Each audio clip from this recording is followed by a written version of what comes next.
Alola, Xilicks here bringing you the complete, spoiler-free review of Pokemon Sun and Pokemon Moon. I'll be going over all of the features that are new in these games in various segments, so check the description for timestamps. This review will only briefly cover how the story feels, but will not go over any key story points to avoid spoilers. Starting off, we are going to go over the main differences between the two games. While they are relatively the same, just like any other title in the series, the counterparts have their differences. The first major difference is in Pokemon Moon version, you'll be spending most of your gameplay at the night, while in Sun version, it'll be day. The reason for this is in Pokemon Moon, the daytime hours are during the night, and vice versa. Keep this in mind while selecting your copy, as well as the version-exclusive Pokemon, which we'll be going over next. While you can trade, on screen now are the native Pokemon that are exclusive to their respective titles. In Pokemon Sun, you can get Lycanroc Dayform and Alola Vulpix, as well as the legendary Sun Pokemon, Solgaleo.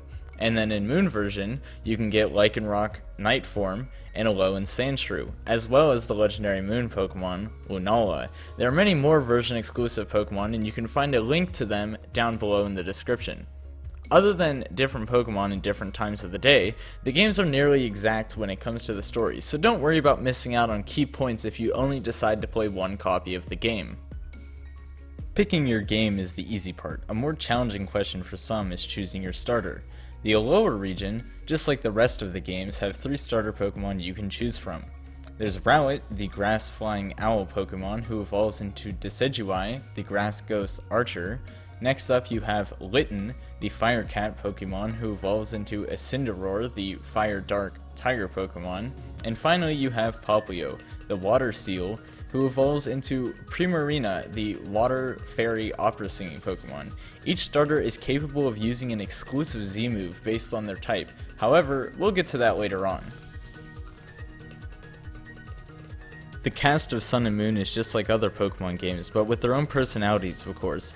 Early on, you'll meet Professor Kukui, who helps and guides you throughout your journey, as well as the professor's assistant named Lily,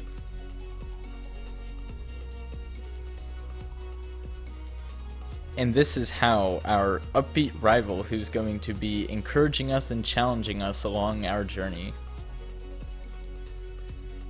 And finally, the Rotom Pokedex, who will be following you throughout your journey, which is kind of the equivalent of the Navi of this game. However, we'll talk more about him later.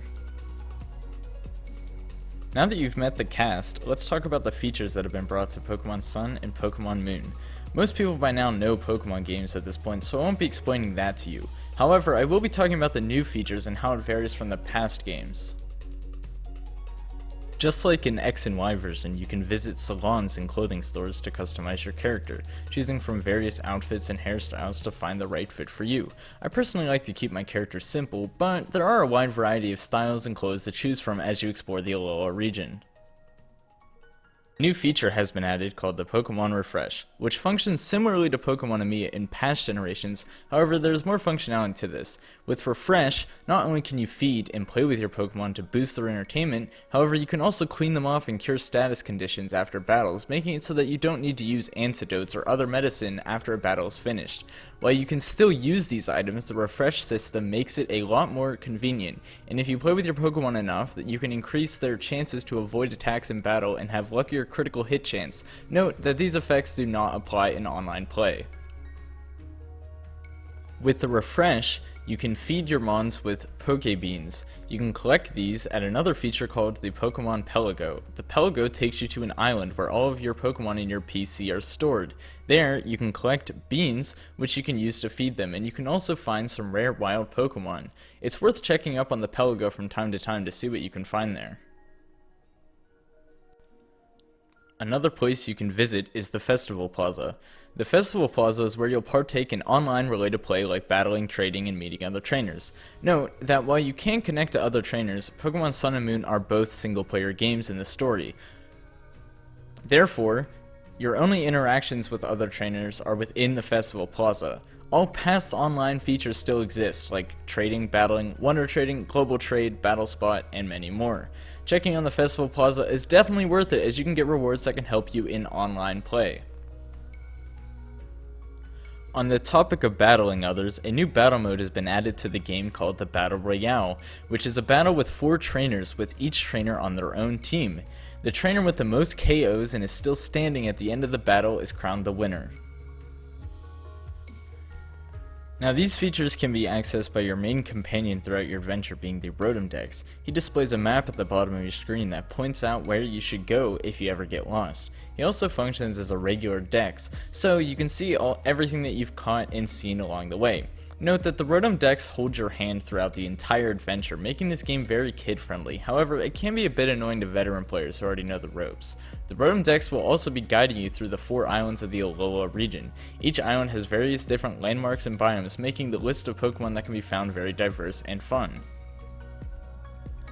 While yes, the Alola region does feature brand new Pokemon that have never been seen before, it also holds Alolan Pokemon and Ultra Beasts. The Alolan Mons are Mons that we already know from the first generation, but with different designs, typing, ability, moves, and stats. Not all Generation 1 Pokemon have an Alolan form. The Ultra Beasts are similar to legendary Mons, however, they're very mysterious and hold great importance to the story, so we won't be covering them in detail, to avoid spoilers. Note that while these are these new types, they're still both Mega Evolutions and regular legendaries. You can get around all of these islands quicker using the Ride Pager, which calls in various mons to help you. There's the Tourist Charge, who can charge very quickly, smashing through rocks blocking the way. The Stoutland Search to help you find hidden items. The Mudsdale Gallop to cross over rocky terrains. The Machamp Shove to move large boulders out of the way. The Lapras Paddle to cross over bodies of water, the Sharpedo Jet to quickly move across rough water, and the Charizard Glide to fly to a location that you have been to before. Note that the Ride Pager replaces the need for having HM moves on your Pokemon, as well as having a bike. There is no bike in the Alola region, however you can use the Tourist Charge just about the same. So now that you can get around the islands easily, what else is there to do in the Alola region? Well, similar to the previous titles in the franchise, your goal is to become the champion of the Alola region. However, instead of defeating 8 gyms, your goal resides along defeating the island challenges and totem Pokemon. The totem Pokemon can be found in the trials, where a powerful Pokemon will be infused with Z power.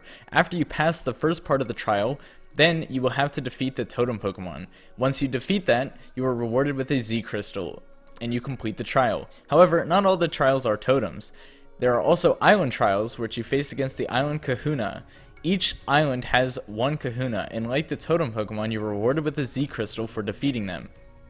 Also note that no footage was shown on the trials to avoid spoilers, so I'm just running around on my Tauros. Now that I've mentioned Z crystals, let's talk about them and how they work. With a Z Crystal and a Z Ring, you can infuse your own power with your Pokemon to unleash a powerful Z move. There is a crystal for each type and few exclusive Pokemon ones.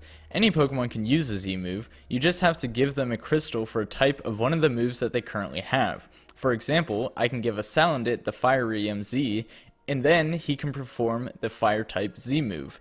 Z Crystals are held just like items, but cannot be knocked off or tricked. You can get them from various NPCs, totem Pokemon, and island challenges, and your game completion is measured by how many you have. Note that you can only use 1 Z move per battle, so be careful which one you use and when. As mentioned as well, some Z moves are exclusive for certain Pokemon and can be only used by those Pokemon. Well, that just about sums up everything you'll need to know about the games. The next bit will be my opinions on them, so if you're curious, keep listening. I personally really did enjoy the game, and I think that Nintendo did a great job for their 20th anniversary. That being said, the game did leave me wanting more. I, for one, would definitely like more difficulties in the game, for those of veteran status, and I would also love to see the return of some old beloved features like Pokemon falling from Heart Gold and Soul Silver. I do really appreciate the changes that they did made, and especially the updates to older Pokemon for online play. Because of that, I can foresee the competitive seasons for both Smogon and VGC players being successful and enjoyable. The game really did a great job for both casual and competitive players because of this. Without going into spoilers, the endgame doesn't have too much to offer, so if you don't really participate in the extra activities like competitive battling, shiny hunting, or breeding, the game might end shortly for you. However, it will provide you with about 15 to 30 hours of gameplay depending on how quickly you beat the game. For reference, it took me about 20 hours on my first playthrough and around 17 on my second. If you are looking for a decent time sink on a 3DS game, then I would definitely recommend Sun and Moon. But of course, you know, it's just like, it's a copy-paste of all the other Pokemon games, so if you're not into those, you may not be into this. However, the game has definitely brought a good batch of mons to the scene, and I thank you all for watching. If you enjoyed, I'd really appreciate if you could share this with others who may be interested in getting the games. Also, liking it and commenting could really help me out. My name is Xilicks, and I'll see you guys next time. K-Danks, bye.